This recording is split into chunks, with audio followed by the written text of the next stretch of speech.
ओम शांति। आज हम सब मिलकर 4 फरवरी 1975 की अव्यक्त मुरली के गहरे ज्ञान सागर में गोता लगाएंगे।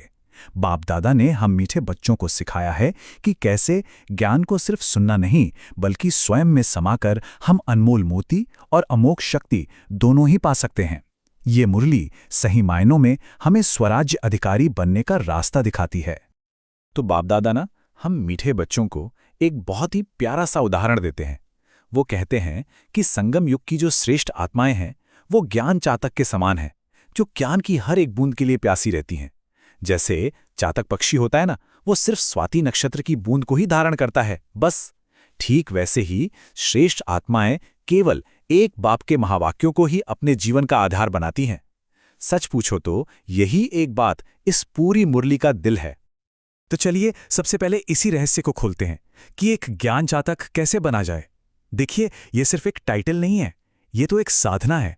हम हर महावाक्य को एक ऐसा अनमोल मोती कैसे बना सकते हैं जो सिर्फ हमारी अपनी आत्मा को ही नहीं बल्कि सारे विश्व को रोशन कर दे। आइए इसे समझते हैं।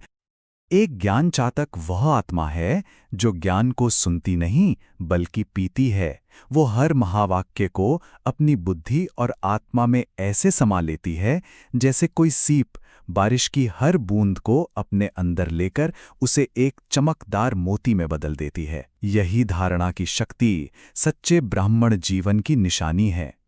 तो मीठे बच्चे, ये सिर्फ सुनने का खेल नहीं है, ये है ज्ञान को आत्मसात करने की कला। जब ज्ञान हमारी आत्मा में समा जाता है ना, तो हमारा हर संकल्प बीज बहुत शक्तिशाली बन जाता है। और यही वो नींव है जिस पर हम पदमपति बनते हैं, मतलब खरबों की आध्यात्मिक संपत्ति के मालिक, जहां हर संकल्प से कमाई ही कमाई होती है। और इस अंदर की अमीरी का सबूत क्या है? चेहरे पर एक स्थायी दिव्य मुस्कान। दुनिया का धन तो आता जाता रहता है, उसकी खुशी भी पल भर की होती है, लेकिन ज्ञान धन की खुशी हमेशा हमारे चेहरे पर चमकती है। क्यों? क्योंकि हम हर पल, हर संकल्प से पद्मों की कमाई कर रहे होते हैं। लेकिन इस खुशी और कमाई को हमेशा बनाए रखने के लिए उन रुकावटों को भी समझना होगा जो हमें रोकती हैं।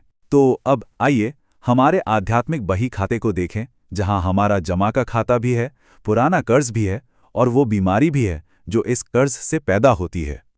जैसा कि यहां साफ साफ दिख रहा है, 2 तरह के खाते हैं। एक तरफ है जमा का खाता, जहां हर अच्छा विचार और कर्म हमारी रूहानी दौलत को बढ़ाता है और खुशी देता है। और दूसरी तरफ है कर्ज और मर्ज, जहां हमारे पुराने कर्मों का बोझ, हमारे पुराने संस्कार हमें नीचे खींचते हैं और माया बार बार आकर परेशान करती है। ये एक बहुत ही महत्वपूर्ण बात है।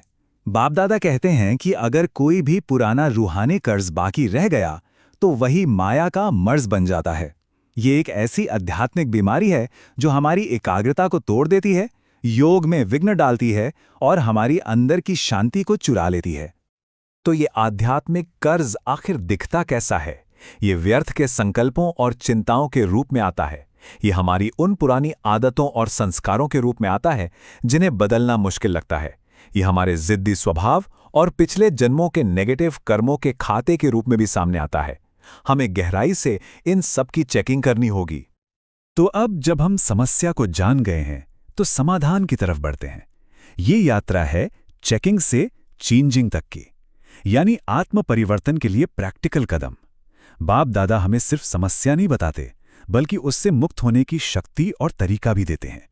पहला सवाल जो हमें खुद से पूछना है, क्या हमारा ध्यान एक बाप पर टिका रहता है या फिर हमारा मन दूसरी देहधारी चीजों या शान शौकत की तरफ भटकता है? क्या हम एक को याद करने की कोशिश तो करते हैं लेकिन बुद्धि कहीं और ही खींची चली जाती है? और अगर मन भटकता है तो हमें और गहराई में जाके पूछना होगा, आखिर खींच क्या रहा है और क्यों खींच रहा है? उस आकर्षण की जड़ क्या है? क्या वो कोई अधूरा संस्कार है या कोई पुराना हिसाब किताब?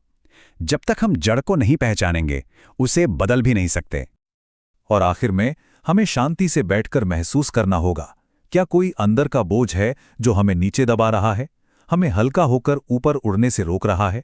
यही बोझ हमारे आध्यात्मिक कर्ज का साक्षात रूप है जो हमें चढ़ती कला का अनुभव ही नहीं करने देता। इस पर बाप दादा हमें एक बहुत सुंदर और सीधा सा नियम समझाते हैं। एक हल्की चीज हमेशा ऊपर जाएगी, वो कभी नीचे नहीं आएगी, और एक भारी चीज उसे कितना भी ऊपर उठाने की कोशिश करो वो हमेशा नीचे ही गिरेगी। इसीलिए मीठे बच्चे, अपने मन और बुद्धि को व्यर्थ के बोझ से हल्का बनाना ही पुरुषार्थ का सार है। अब हम अपनी यात्रा के आखिरी और सबसे महत्वपूर्ण पड़ाव पर पहुंचते हैं, संपूर्णता की स्थिति। इसके लिए दो शक्तियों का एकदम परफेक्ट बैलेंस चाहिए। एक है नॉलेजफुल बनना और दूसरा है पावरफुल बनना। इन दोनों के संतुलन से ही हम विजयी बन सकते हैं।